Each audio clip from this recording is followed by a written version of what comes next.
Madam, yes, Tagore ने कौम परस्ती की मुखालिफत की। Nothing will go on record. आप बैठिए, कुछ नहीं जाएगा, आप बोलिए।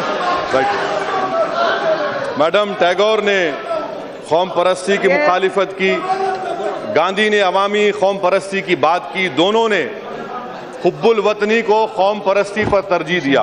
बीजेपी की तरफ से कौम परस्ती की बात हो रही थी। मैं ये जानना चाहता हूं इनकी तरफ से, क्योंकि ये लोग दुकान खोलकर बैठे हैं, एक कौम परस्ती का सर्टिफिकेट देंगे, कांग्रेस सेकुलरिज्म का सर्टिफिकेट देगी।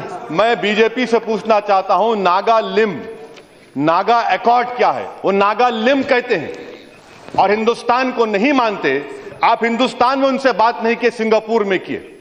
आप बताइए कौम परस्त कौन है? पंजाब के चीफ मिनिस्टर ने 1984 में हिंदुस्तान के कॉन्स्टिट्यूशन को जलाया।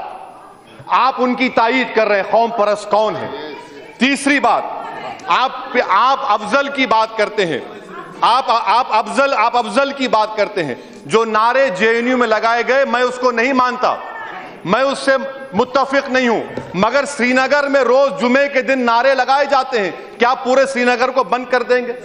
पीडीपी की आप तायीद क्यों कर रहे हैं? कहां गई आपकी हुब्बुल वतनी? कहां गई आपकी कौम परस्ती? कहां गए आपके भारत माता के वो नारे? कहां गए आपकी हिंदुस्तान से मोहब्बत? जब पीडीपी ने अफजल गुरु को शहीद करार दिया, ट्रेवेस्टी ऑफ जस्टिस कहा, आप उसकी बात नहीं करते। मैं आपको बताना चाह रहा हूं मैडम, अफजल मसला नहीं है। अफजल कश्मीर में क्या हो रहा है, क्या इस पर आप तवज्जो देंगे?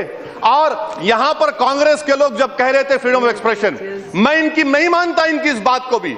इन्हीं के दौर में अफजल को फांसी दी गई थी, कानून का फैसला था। मगर क्यों नहीं अफजल की बेवा को उससे मिलने दिया गया? क्यों नहीं अफजल की लाश को उसके बेवा के हवाले किया गया? कांग्रेस पार्टी भी उतना मुलविस है। सेडेशन की जब बात आती है, महाराष्ट्र में आपने सेडेशन लगाया, आज आप लगा रहे हैं। मैं चैलेंज करके कह रहा हूं बीजेपी से, क्या कन्हैया पर आप इल्जाम साबित कर पाएंगे? और अगर नहीं कर पाएंगे तो क्या आप सियासत से दस्तबरदार हो जाएंगे? कन्हैया पर कोई इल्जाम नहीं है, वो झूठा इल्जाम है, नारे नहीं लगाए गए, पुलिस की रिपोर्ट है। मैडम, रोहित की बात, मैडम मैं खत्म कर, रोहित की बात, रोहित का कत्ल नहीं होता अगर दत्तात्रेय खत नहीं लिखते। रोहित की मौत नहीं होती अगर मोहतरमा स्मृति ईरानी उस पर एक्शन नहीं लेती। रोहित का कत्ल एक इदाराती कत्ल है, रोहित को इंसाफ नहीं मिल सकता। आखिर में मैडम, मैं ये बात अपनी मुकम्मल कर रहा हूं, आपसे मैं बात कह रहा हूं कि कांग्रेस की हुकूमत रही तो ये कहते हैं कि हमारी लिबरल आइडियोलॉजी, बीजेपी की हुकूमत रही तो सावरकर की, गोलवालकर की, दीनदयाल उपाध्याय की आइडियोलॉजी। अरे आइडियोलॉजी की बात कब तक करोगे तुम दोनों? हिंदुस्तान का दस्तूर कहां गया? खाक में चला गया क्या हिंदुस्तान के दस्तूर को? और आप अपनी आइडियोलॉजी थोप रहे हैं, हम हमारे गलों पर थोप रहे हैं। अगर मैं आपकी, सावरकर की, दीनदयाल उपाध्याय की इस आइडियोलॉजी की मुखालिफत कर रहा हूं, अगर मैं बागी हूं तो मुझे अपनी बगावत पर फख्र रहेगा। मैं आपसे बगावत करता रहूंगा, मुल्क से नहीं करता रहूंगा। मैं इसीलिए आपके जरिए हुकूमत से कह रहा हूं मैडम कि दलितों को इंसाफ आपसे नहीं मिल सकता, क्योंकि आप एंटी दलित हैं। आप अगर कोई नारा लगाता है मैडम कि मैं मनुवादी के खिलाफ हूं, मैं फिरका परस्ती के खिलाफ हूं, तो इसमें कौन सी बुरी बात है? इसीलिए मैं हुकूमत से, इट्स ओके, हो गया। राजेश रंजन जी, यू वांट टू स्पीक? बोलिए।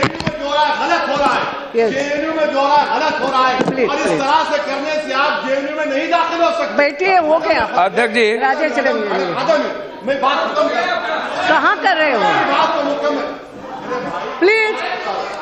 यस, बात खत्म कर देता। हाँ मैडम, मैं अपनी बात इस बात पर खत्म कर रहा हूं कि आइडियोलॉजीज को मत थोपिए।